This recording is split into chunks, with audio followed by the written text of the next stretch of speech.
income juga di most emerging market and developing economies juga akan mengkerut tahun ini. Jadi ini kondisinya adalah kita berharap banyak sekali kepada timnya Pak Arief, kemudian Pak Peri untuk selalu menjaga kondisi ini agar bahwa kondisi daya beli masyarakat tetap terjaga. Saya yakin dengan misalnya berbagai subsidi yang diberikan untuk jaring UKM maupun untuk misalnya mereka-mereka yang di bawah garis kemiskinan untuk tetap mempunyai daya beli, selama ini sudah dilakukan dengan baik. Berikutnya, next. Indonesia GDP growth sampai first quarter itu masih 2,97%. Saya kira yang paling parah nanti di second quarter ya.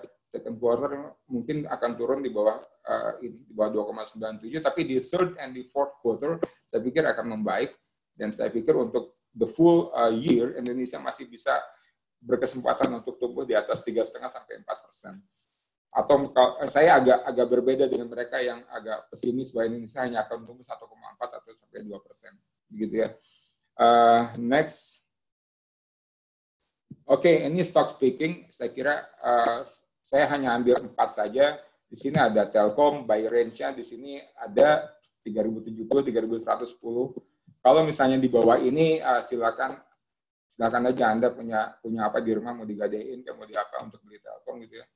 Kemudian strength-nya 2020 laba bersih Telkom akan mungkin melebihi 25 triliun rupiah atau sama dengan EPS sekitar 252 rupiah, naik 34% dari 188 rupiah di tahun 2019. Per Telkom sekarang hanya 12,3 kali 2020 EPS. Kalau dibandingkan dengan industri sejenis di seluruh dunia, average-nya sekitar 16,8. Jadi Telkom, kalau saya ambil midpoint 15 kali EPS, Telkom harusnya sih dihargai di 3.780 rupiah per saham. Kalau misalnya hari ini atau misalnya besok Telkom masih juga misalnya dihajar sampai di bawah 3.070, ya terima kasih lah, masuk lagi aja gitu kan. Next. BBRI. BBRI saya menggunakan EPS setelah misalnya ada restrukturisasi kredit dan juga setelah BBRI tahun ini akan menaikkan misalnya provisi untuk kredit macetnya. Untuk tahun 2020 saya masih berharap BBRI EPS-nya akan sekitar 270, tapi lebih rendah dari tahun 2019 sekitar 281. Tapi untuk saat sekarang dengan kondisi harga di 3.030, per BBRI itu di bawah 11. Dibandingkan per rata-rata tertinggi yaitu di 14,3. Jadi kalau misalnya kita rata-rata tertingginya 14,3 dikali 270, harusnya BBRI itu harganya di 3.861. Jadi masih worth buying lah kalau buat saya.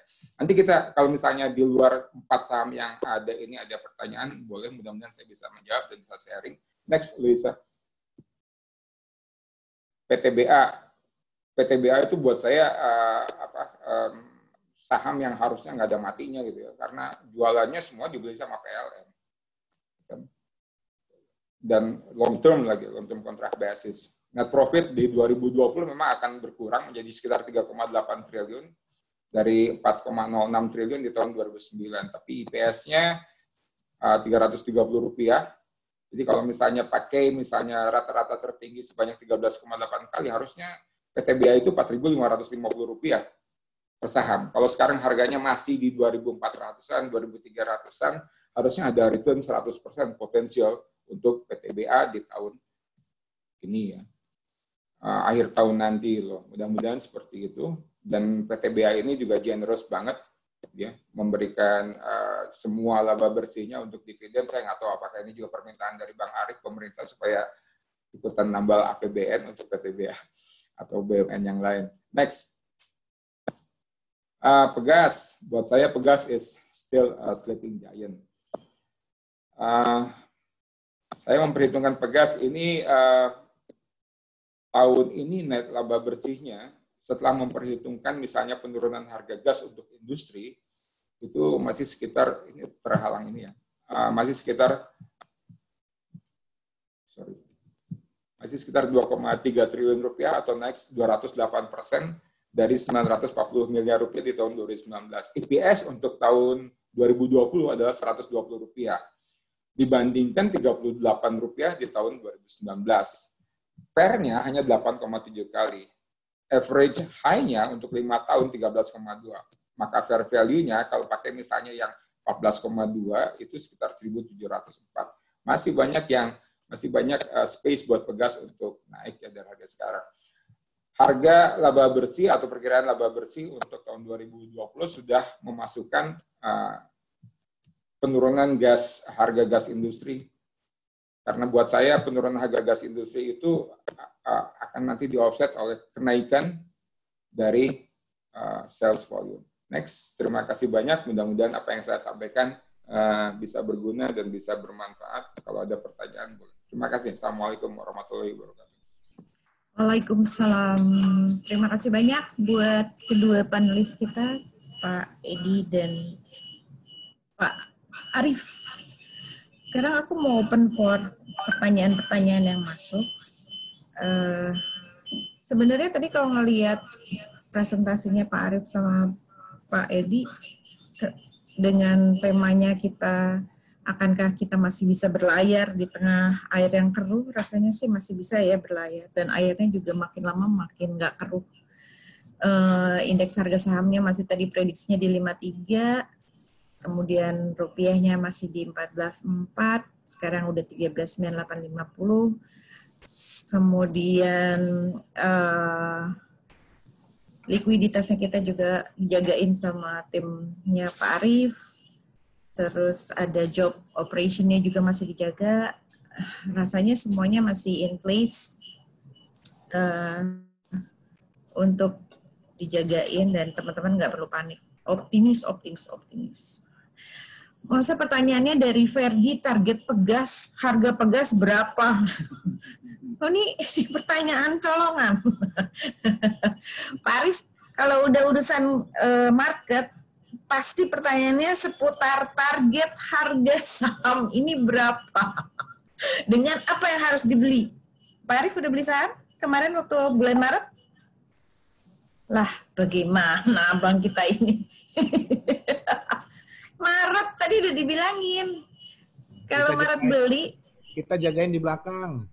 hah? Kita jagain di belakang. Ya, jagainnya di belakang. Mentang-mentang THR nggak dikasih. Maret beli. Aku tahu loh, Bang Arief punya saham apa aja, aku tahu loh. Kan, dia tahu. Kalau jangan dibacain, banyak soalnya. Maret beli, kalau Juni jual 27% kan?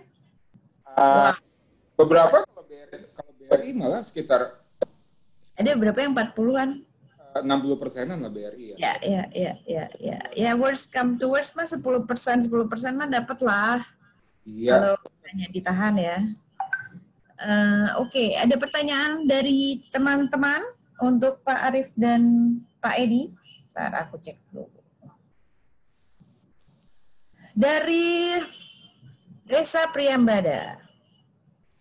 Apakah ada perkiraan, ini buat siapa nih? Oh, buat ke Pak Arief. Apakah ada perkiraan kondisi new normal akan berlaku sampai kapan? Oh, prediksi kondisi new normal ini akan berlaku sampai kapan? Wah, ini kayak pertanyaan tadi rupiah, hanya Tuhan yang tahu entah. Lebih kepada dampak seperti ekonomi, ke perkembangan industri, akan seperti apa dampaknya? Oh, dampak, jadi pertanyaannya adalah dari Reza, kondisi new normal ini berlaku sampai kapan? Kemudian dampak secara ekonominya akan terimbas ke industri yang mana? Yang paling parah yang mana? Kemudian untuk Kang Edi, terhadap industri coal, jika sampai akhir tahun ini belum ada tanda-tanda recovery, maka kemungkinan industri alat berat juga akan berdampak. Bagaimana outlook terhadap alat berat secara umum? Dan kalau boleh ada insight terkait saham alat berat. Karena ini ada pengaruh juga terhadap kinerja kami di IPCC. Reza ini sekarang IR-nya di IPCC ya, jadi ini insider trading. Nanti saya laporin ke Pak Civi, Pak Sugeng loh. Terima kasih banyak. Oke, itu 2 pertanyaan buat Kang Edi sama Pak Arief. Silakan dijawab.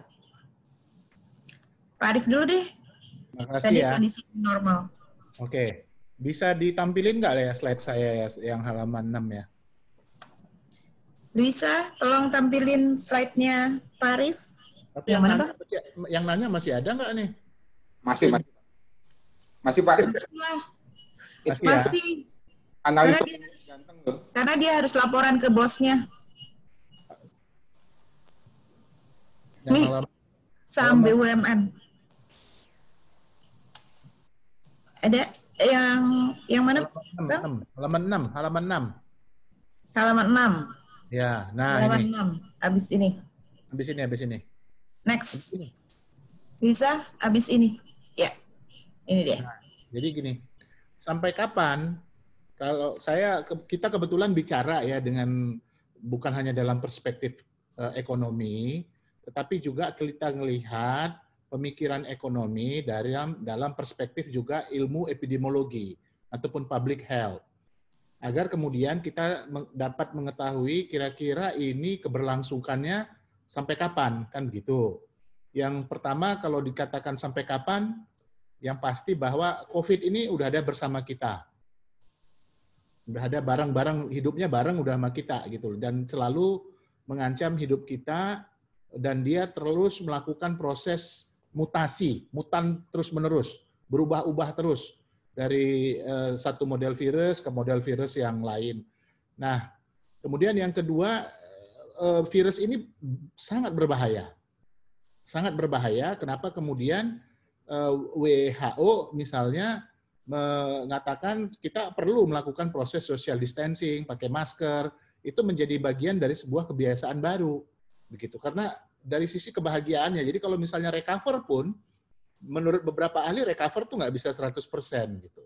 Ya, nggak bisa recover 100%. Sehingga kemudian intinya adalah bahwa COVID-19 ini selalu akan ada di dalam kehidupan sistem ekonomi kita. Even vaksinnya nanti sudah ditemukan. Tapi dia udah menjadi bagian daripada kehidupan ekonomi kita, bagian daripada kebiasaan baru kita. Nah, untuk itu maka kemudian yang bisa kita lakukan adalah dalam konteks menjalankan aktivitas ekonomi, melakukan mitigasi risiko, terutama adalah mitigasi risiko yang terkait dengan kesehatan, ya. Dan itu ada rumusannya, misalnya salah satunya adalah reproduction rate-nya dari tingkat infeksinya itu harus misalnya kecamatan ataupun RW. Nah, sekarang misalnya kayak Jakarta itu kan basisnya kan RW itu sekarang udah. RW 1, RW 2, RW 3 ada yang dikasih warna merah. Karena apa? Karena reproduction rate, tingkat infection rate-nya itu masih di atas 1. Jadi satu orang ya itu bisa menyebar virus bisa sampai 2, bisa sampai 3 dan seterusnya. Dan ini kemudian harus diturunkan dulu. Begitu, ya, harus diisolasi, harus diobati dan seterusnya. Sehingga kemudian reproduction rate itu menjadi lebih kecil dari 1. Jadi ini menjadi bagian daripada strategi ekonomi.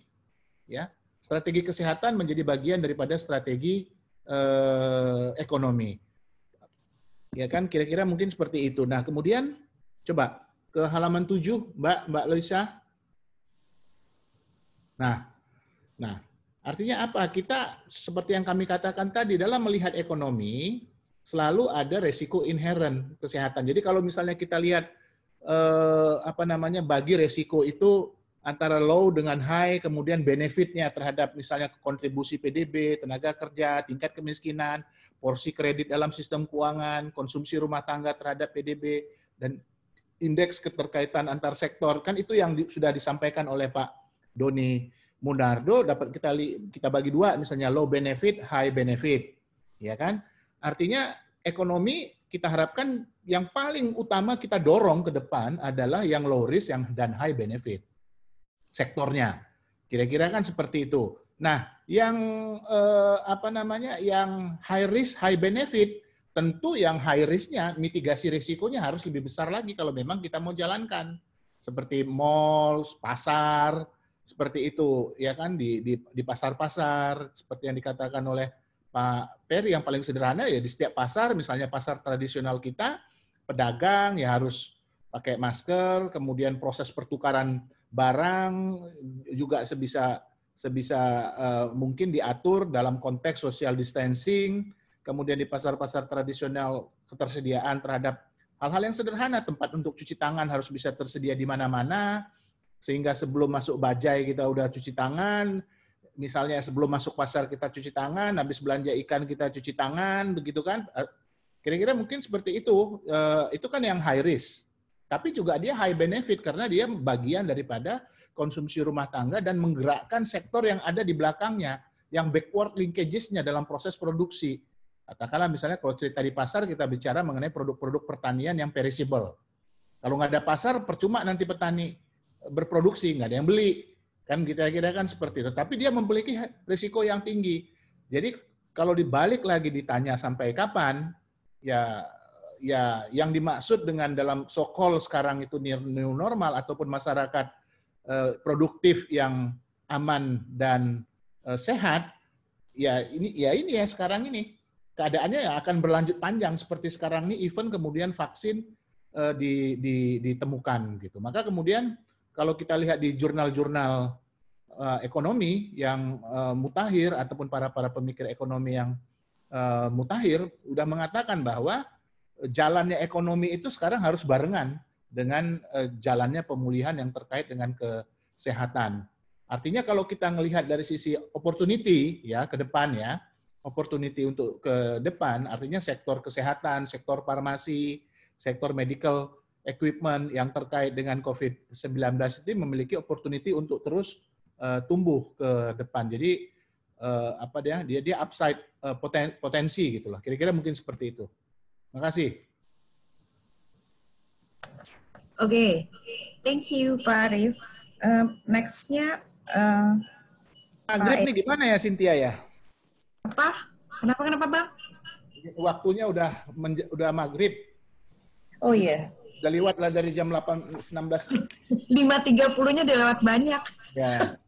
Sementara pertanyaan masih banyak. Oke, satu pertanyaan terakhir tapi banyak ya. Satu pertanyaan terakhir tapi banyak. Tadi Pak Edi ada untuk singkat aja untuk apa tadi alat berat. Kemudian ada pertanyaan untuk target price harga pegas dan ada yang nanya BRPT juga. Silakan. Oke, makasih buat Pak Reza. Kalau lihat dari Research Global harusnya heavy equipment sales memang ada penurunan pertumbuhan, terutama di second quarter, tapi di third and fourth quarter harusnya mulai membaik. Kalau lihat dari IPCC sendiri, saya belum lihat laporan keuangan di first quarter ya, tapi kalau dari 2019 saya ngelihatnya malah IPCC ini cash on hand-nya lumayan kaya loh, punya 491 miliar. Kemudian laba bersihnya juga bagus ya, 135 miliar, tapi walaupun agak sedikit turun dengan EPS 75 perak, kemudian per 5,4, harusnya Pak Reza RP ini Pak RP ini analis paling ganteng. Saya pikir dulu ya, ketika dia masih jadi analis, saya pikir dengan per 5,45 kemudian PBV 0,7 kali ya, saya pikir IPCC masih banyak space untuk ya. Sementara kalau yang pertanyaan kedua tentang pegas tadi saya pikir udah masuk ya di slide saya, ada pegas di itu pegas. Kalau saya ngelihat malah saya pengennya 2.000 sih pegas untuk tahun depan gitu kan. Kalau tahun ini ya 1.700-an udah alhamdulillah gitu ya.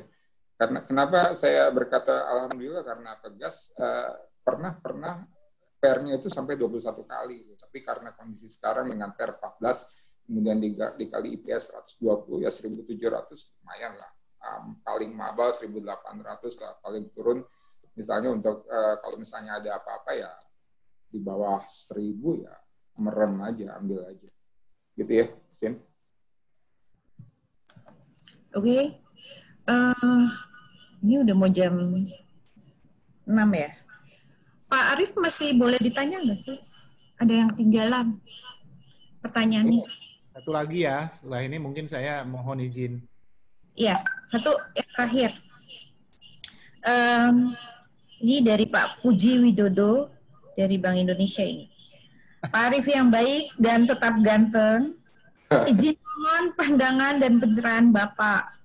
Sebagaimana kita ketahui, Indonesia sebagai negara emerging market dengan jumlah penduduk yang besar dan source of nature yang begitu melimpah, sesungguhnya sangat berpotensi untuk dapat segera recovery dari pandemik saat ini.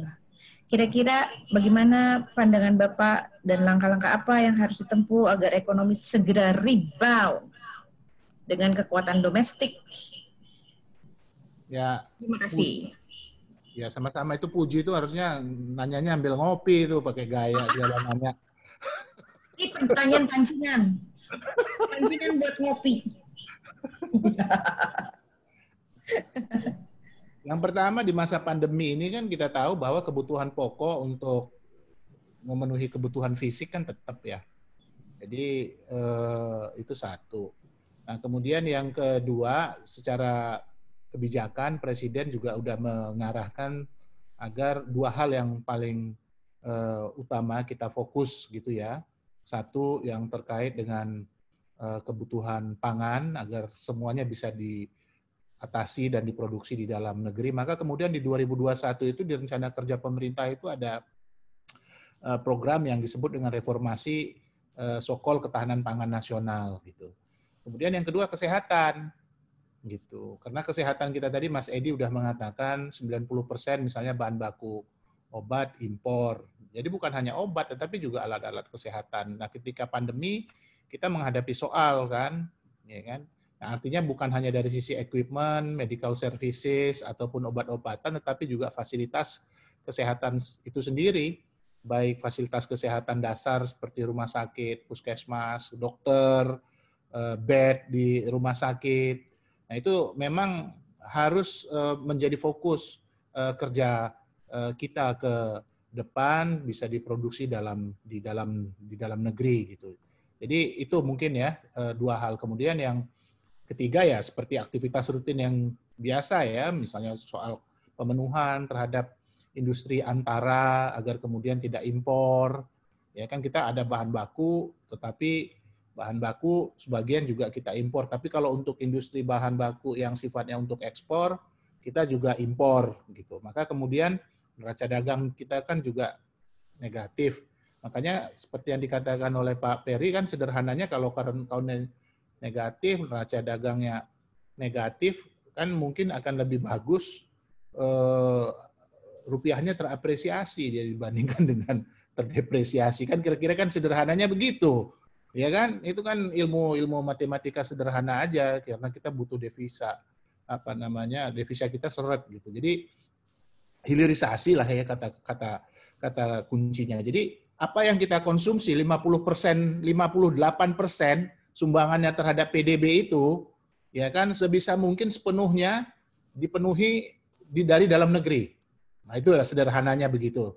Kemudian ekspor dikurang impornya bila perlu seimbang, tidak menjadi minus.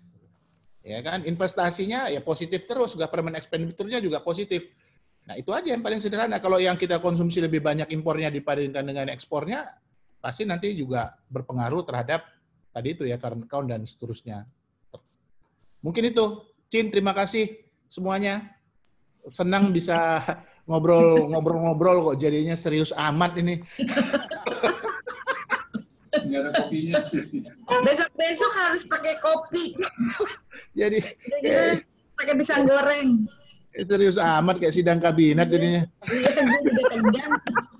Padahal tadi Pak Peri udah ngocok. Udah. Oke. Yo. Terima kasih. Mohon maaf lahir batin sekali lagi semuanya. Ya. Thank you so much buat Pak Arif, buat Pak Edi, dan buat timnya Pak Peri Warjio. Sore hari ini kita akan tutup acara Halal Bihalal dan Market Outlook kita. Terima kasih banyak. Sekali lagi saya Cynthia Nadia dari komunitas pemerhati pasar modal. Untuk seluruh teman-teman yang sudah berpartisipasi pada sore hari ini, saya nggak bisa sebutin satu-satu ya namanya, mohon maaf lahir batin. Kita ketemu lagi di acara yang lain. Untuk materinya nanti aku share lewat email. Pertanyaannya juga nanti kita bikin summary, conclusion untuk pertanyaan dan presentasi hari ini. Wassalamualaikum warahmatullahi wabarakatuh. Salam sejahtera dengan salam sehat selalu untuk semuanya. Halo, tuh ada Mbak Neneng tuh. Hai Mbak Neneng. Mbak Neneng dari awal lagi Bang. Oh gitu. Iya, dia duluan. Salam. Oke, Assalamualaikum. Dadah. Thank you. Ini gimana caranya?